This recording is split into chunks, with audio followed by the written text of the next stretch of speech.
بسم الله الرحمن الرحيم السلام عليكم ورحمة الله وبركاته إذا الكيمبا داوديال دقستيال ميل ولبات جوكتان أكسو دواذا برامج قارة إسلا مركان آدو حيس بدن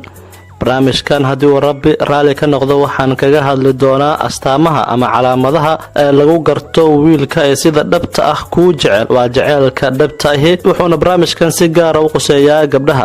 gabdho badan waxay rabaan inay ogaadaan wiilka ay xiriirka la bilaabeen dareenkiisa iyo inuu ka helay oo jaceyl ku bilowday haddaba saaxiibayaal waxaan idin siinayaa calaamado aad ku garan karto wiilka aad la sheekaysato inaad qalbigiisa degtay iyo in kale hase ahaatee nimanku ma jeclo in durba la ogaado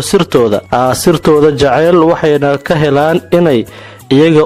ku koobnaato laakiin cilmi baaris la sameeyay ayaa lagu ogaaday calaamadahan soo socdo waa ilaa iyo 5 calaamadood ayaad ku garan kartaa gabaray wiilasha aad la sheekaysato midka sida dhabta ah ku jecel calaamadaha aad ku garan kartid waxa ama astaamaha aad ku garan kartid wiilka sida dhabta ah ku jecel waxa kamid ah 1 fariimo waali ah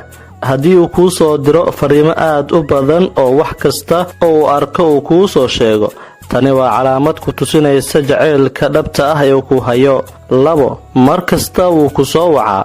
haddii uu si joogto ah uu kuu soo waco oo telefoonkiisa uusan kala joogsi lahayn tani waxay sidoo kale ku tusinaysaa jaceylka uu kuu qabo iyo weliba xiisaha uu ku hayo 3 wuxuu kaa codsadaa inaad labiska u saxdo waxaa laga yaabaa inuu kaala tashado labiska uu xiranayo iyo sida uu ku yahay inuu ku weydiiyo tusaale ahaan inuu ku yiraahdo kabahan iyo surwaalkan ma isku fiican yihiin haddii aad calaamadahan ku aragto ogow adiga ayuu kaa soo qaaday muraayadiisii 4 hiilkac